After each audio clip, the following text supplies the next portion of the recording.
MindOfMalcolm, you already know, cuz. What's up, world? Alright, we are back with the second premiere episode of In Between the Lines. I myself, Christopher Wheeler. We have Malcolm, YouTuber, Fashionista, shoe reviewer extraordinaire here. We have Oliver, of course, the tattooer.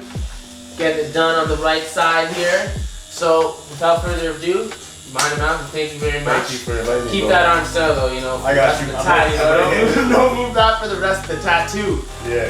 But thank you for coming into the studio. You are a YouTuber, a fashionista. Now, I gotta ask you, in today's game, how important do you think fashion is to artists?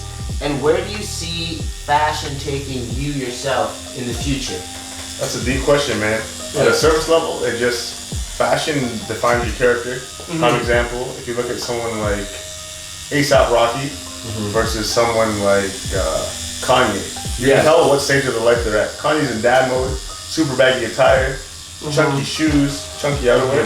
A$AP Rocky's still on the slim, looking prim, still dressed up. You kind of tell like where they are in the scene. And those tight pants are tight, you know. When you get older, you know, on a Saturday, you don't know what's going to get in out, man. Yeah. And for me, I guess now I'm 24, so I'm getting up there, you know. Yeah. 20s.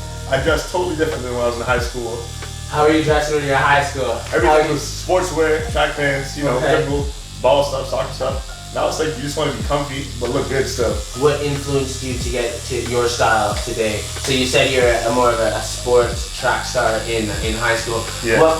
Who did you look up to and be like, okay, I like this guy's swag, and kind of altered your swag as you progressed through life? I would say back then, definitely Kanye and Kid Cudi. Those guys were like eons ahead of the game. Yeah. And now A$AP and like people like Playboy Cardi, Ian Connor, like more the influencers and people who are around my age who are utilitarian in their sense of style. Yeah. Because they make it work for them versus work for their style. So you're probably a big fan of the season 1 and season 2 releases. Yeah. That shit was hard. I remember it was crazy. Like it dropped and people just went nuts. And then just the resale value of those clothes just went through the roof. Yeah. So now, do you think Ottawa has stepped it up when it comes to fashion, or do you think we're still that sleepy conservative government town, or we really stepped up our game and we're coming up like a Toronto city or a Vancouver? Yeah, like something that's more popping.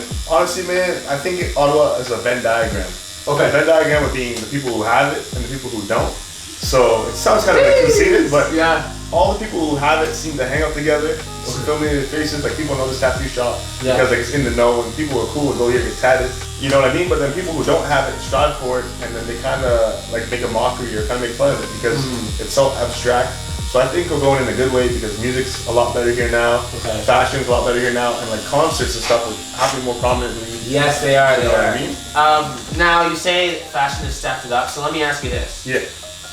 Where are some hidden gems one would pick up from in Ottawa, or a shop that releases limited releases, such as I know Normal used to do a lot of limited releases, but if you talk to some sneakerheads, Normal kind of fell off. Myself included, I can confirm. Okay, there you go. So, where do you go in Ottawa? Drop some gems for our listeners. So first and foremost, shout out to my boys over at the Unavail shop. Okay. They're like an online consignment store where you can get a lot of gems. Okay. Definitely, if you go on Bank Street in Centertown, there's Stomping Ground. Okay. There's also Common on Elgin. They have a lot more high-end stuff as designer, depending on your pockets. Make sure 6 pockets away for sale season. Yeah. 100%. And then you have the typical stuff, like you go to the mall, you can go to Foot Locker, you can still pick up a couple of threads there. Okay. But other than that, man, it's just like you gotta check online for a lot of this stuff, at least in Ottawa, because most of the stores would be in Toronto and Montreal, like Essence. Yeah. And source from there. So, I got this new brand that's really made a breakthrough, I'd say, in the last 3 years, Off-White. Yeah. Why did that pop off so much? Why do you think Off-White became such a prominent brand? Yeah, just because of the inclusivity of it, man. It's like, if you see someone with Off-White with the like the caution tape, you know right away. And it's funny because Off-White actually is like a drug term because people are wearing crack, like Off-White. Okay, take it in. That. That's what it's called. That knowledge at home. Knowledge is power. Yeah. But yeah, man. Like shirts, Gildan t-shirts, like it's regular pieces. Yeah. But just because Virgil's wearing it, Kanye's wearing it, the highest status people like need it. Yeah. So it creates that exclusivity, as you were saying. Now I want to jump to all these high-end fashion brands really in the media, just as strong as social media is today. In the last few years, they've made some very big mistakes. As you know, Gucci with that pullover sweater. The one with the lips, right? Yeah. And then you had H&M with that T-shirt and the monkey. Yeah. Why do you think? Like I talked to some people, and there's a trend or a norm or a narrative going around that they know what they're doing. They're doing this on purpose. Yeah. We're gonna buy it regardless. What do you have to say that, and how accurate do you think that is? That is accurate, man, because just like you and I have social media, we can see what's going on. Yeah. From a higher level, they're checking social media of regular people like you and I, just to see what's on trend and who they can copy and stuff like that, you know? Yeah. But it's like, it just depends, because people are gonna always give it negative criticism, but the fact that it's being talked about, it's gonna be sold. Just because people are gonna have it to be ironic, or like the Donald Trump hats. Yes. People are rocking those in Ottawa. I look like, man, I'm gonna smack the shit out of you, man. No, 100%. So it's kind of just like when you do it, there's no such thing as bad press, and they're gonna do it regardless. So you don't buy their apologies in a sense, because it continues to happen. It's just damage control. You know, like they already did it. 100%. And then it's like people are gonna boycott it for X amount of time. And then eventually they're gonna succumb back to buying it. True. I'm a victim of it too. Like sometimes I hear clothes are made. Do you own some Gucci? Nah. Okay, I can ask him, put him on the spot. Okay. Fair enough. Now, what is this? Okay, I logged on to Instagram at the beginning of the summer. I saw this one Instagram model. I'm not gonna shout her name out. She posted a picture with these shoes called the Fila Disruptor. Oh, boy. You know those? Why are those so popular? They literally disrupted social media. There's these big blocks. It looks like an Advil on your foot. So can you please explain to me why that popped off so much, and why is that popping in the fashion world? Like, why is that? I can tell you one thing. I want you to listen closer to me. Those are not it at all, man. I don't know what it is. When I was growing up, Fila back in like grade school, probably like 2007, 2006. Was like a joke brand that the people growing up had, but now it got revitalized for some reason. It's like those shoes are the epitome of lame. They're like rocking boats on your shoes. Yeah, yacht gang. But why is that? My question is, why is that? Because it's not just the Fila shoe that's modeled that shape, if you will. Why is that popped off so much? I think because it's super affordable, and people see it as like a revitalized brand, where it's like something kind of old school, like vintage, vintage, but it's like super accessible. And every girl of a specific nature on Instagram has that going on, and it's like the clothing, okay, but the shoes are just—they look like mountain climbers, man. In the last 3 years, who do you think has been the top 3 brands in the fashion industry? Who's dominated to you? That's a tough question. Yeah. Last 3 years? We'll give you top 3 in the last 3 years. Top 3. Okay, so I'll give you 3 categories. Okay. I'll say high end. Okay. Mid-tier, so like you can buy it from all and then like earned it. So I'll say high end. I'll definitely say Prada. Prada, if you ever see their side bags, they have these sickest side bags in the game. They're not expensive, I'm not gonna lie, but they're crazy. Yeah. Mid-tier, don't hate me for this. I'm definitely gonna say even Nike. Nike's been coming up with some crazy collaborations, whether it's Virgil, whether it's Sakai, whatever it is. It's true. Like they're just super prominent. And then the basketball shoes for Giannis, those are crazy too. Okay, I haven't seen those drop. Yeah. Okay, yeah, way ahead of the game. And my Travis Scott's too. I'm not gonna hate. You're already seeing it right here, yo. Those are exclusive. How'd you pick up those bad boys? And, I won a raffle in Vancouver. Okay. Ship, so that's it, man. Scout's honor. And then lower tier, I would say you can just check out the Bay, man. If you go in the Bay, depending on how you style it, you can find some steals. And it's like it's consistently there. Like Zellers is gone. Yes. There's Macy's and stuff, but it's like the Bay's in there since day one. Yeah, there's a lot of variety definitely in the Bay. Now, you have an Instagram page, and I was taking a look at it, and I stumbled across a video that even I was curious about. Now, it's titled. Let me get this right now. How to look good in all pictures. Yeah. 6 Instagram secrets. Now I read that and I was like, hey, I want to know how to look good in all pictures. So I'm gonna put you on the spot. I want you to tell the viewers some tips, or like, what made you create that video and why? Let's just start there. Yeah. Well, like if you go on Instagram, you want it to be aesthetically pleasing. Yeah. You don't want to think too much about it, so you can have like kind of like a formula, you would say. Yeah. Copy through all your photos. They're gonna just be fire every time, man. So if I can break it down, in 6 tips. It was 6 tips. I'll give you all 6. Let's say three. Let's say three. Let's say three. All right. First things first, as you can see in this beautiful studio here, lighting is key. Okay. Lighting is your best friend. Some days I can look like a light-skinned guy, and other days I'm just me. So it's like depending on the lighting. I feel that one. That's a light-skinned thing though. Yeah. I feel sometimes I wake up, I'm like, damn, I look like Curry. The next thing I look, damn, I'm in Iguodala. You know, like I get change on a daily basis. You know, there's a lot of rappers in the game. Who do you think the best dressed rapper to you is, and who do you think you take the most style from? Best dressed rapper in the game right now? Yeah. ASAP. You think it's still ASAP? Free up ASAP. Yeah, for sure. Jesus, even after in that month in jail, you know? Yeah, man, he was probably in there with fitted sweatpants, fighting off the prisoners. Oh my goodness. Okay, so we're gonna give it to ASAP. Now, the No Stylist song. Remember when Drake took a shot at Kanye? Yeah. How big do you think that was? Because if you notice, the next drop of the music didn't sell out. Yeah. So, how much do you think that affected Kanye, and how big do you think these fashion wars are going to get towards the future?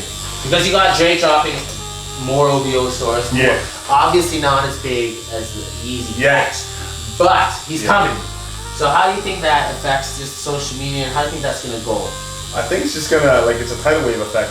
Yeah. Like, since he's gonna start the wave saying, like, no 350s, no Adidas, people are gonna start using that hashtag. 100%. People are gonna start posting on social media. The wave's gonna start. And then eventually it's gonna touch Kanye and he's gonna have some type of rebuttal. Yeah. It's gonna make an effect because nowadays, which is, thankfully, you can go to the store, you can still get Yeezys because they don't sell out anymore. When they first came out, not a chance, man. 100%. So it's like that, back to that exclusivity thing with Off-White. Yeah. It's like, that's super hard to get. If it's super easy to get, it doesn't have that much value anymore because, like, man, everybody has it. 100%. So you think it's the reason these brands are so popular is because they hold back their drops, make it so hard to get, and that's why the resale value is. You know who should hold back the drops? Fila. They should hold back those disruptors, man. Like, oh my god. Now speaking of resale stuff and resale sites, StockX. I don't know if you heard recently. They've reached all the information. Yes. So information too. last week, the website was breached. Everybody's information was put out. What do you think about that? And do you think hacking is going to be? The craziest thing was this: they put out like an email, just suggesting to change your account information. Yeah. So I found it kind of weird because I don't really email out unless you're buying shoes. Yeah. And I go on Instagram and I see the real reason. I'm like, oh, nah. They got it. Yeah. So do you see that going to be more of a future problem, a more prominent problem in the future, rather? More and more? Yeah, because like sneakers are kind of what I would call like an alternative investment because inherently they only value like what are the materials, like say like $6, $7, but people put the monetization on them and these shoes can go up in value like crazy. So if you have someone's whole livelihood in their account and you get the information and ship it to your own house, you can make a lick off of nothing, man. Like it's crazy. So I'm scared for shit. Reselling, it's a huge thing. How do guys like Benjamin Kicks become so rich off reselling? Because anyone could do it. Yeah. You just gotta go and do these long campouts in front of these stores. We make fun of those people that are doing it, like get a life. But then you look at Benjamin Kicks.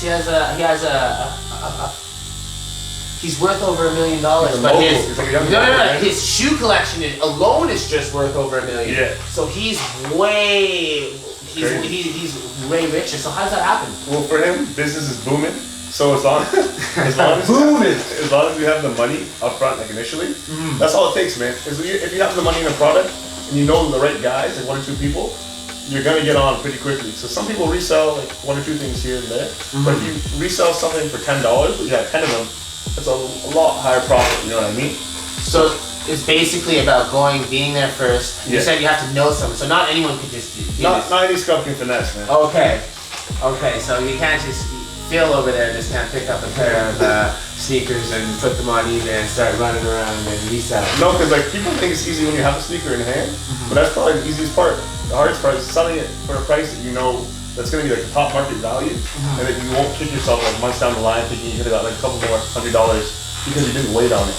Because one person in the room got the Cactus Jacks for resale value, or not resale value, and another person paid $1,000 more. Like, it's just ridiculous. Like, how does that just how does it go up so much? And that's like, I feel like the curiosity that everyone has in the fashion industry. It can be just so unique, you know, and you can pick up a pair of shoes off, I don't know, from normal for $200 and then flip them online for $1,000. Yeah, it's crazy. Like kids in high school are out here banking because they get like money from the parents, they get the shoes so they can skip school, you know, pretty crazy nowadays. And then they sell them to their friends online or whatever it is on Facebook, on Instagram for like upwards of $800, $900. Now, you have your YouTube page. Yeah. Where do you see yourself taking that in the future? Because I know your last drop was about 2 months about the shoes. Yeah. So can we expect more content in the future? I'm dropping a video starting September. I take some time off and been traveling like crazy. Okay. I have a couple projects in the works, a lot more shoes and pickups. Okay. But it's like YouTube has afforded me the opportunities to get stuff either for free or early or whatever it is. And I get to meet people like you where it's like without social media, I would just be a random guy with an afro walking down the street with nice shoes, you know what I mean? Like, I feel you. Not a bad look either, but but I definitely have big plans this year for YouTube and making more collaborations for sure. So you said you were just traveling. Where have you been? Yeah, so I went to Montreal. I went a couple of trips. I went to Vegas too. It was crazy. How was Vegas? What happens in Vegas, man? So you can't drop a story for the boys, or? No, man. So we went down there. Things got a little bit crazy. We went to 4 clubs in one night. Okay. That was nuts, man. Yeah, there's some beautiful ladies down there. I am happily out of the game now. So that was in the past. Black men don't cheat. That's it. But let's just say, yeah, man, Vegas to make you or break you. 100%. Wait, now did you have a wifey going down there? Nah. Okay, so you waited to wait until you got back. Yeah. No, yeah. No, it was great, man. It was sweet. Alright, well, that was the second premiere episode of In Between the Lines. I'm Christopher Wheeler. This was Mind of Malcolm. And Oliver signing off. Thank you so much for coming, and we expect to see you very soon.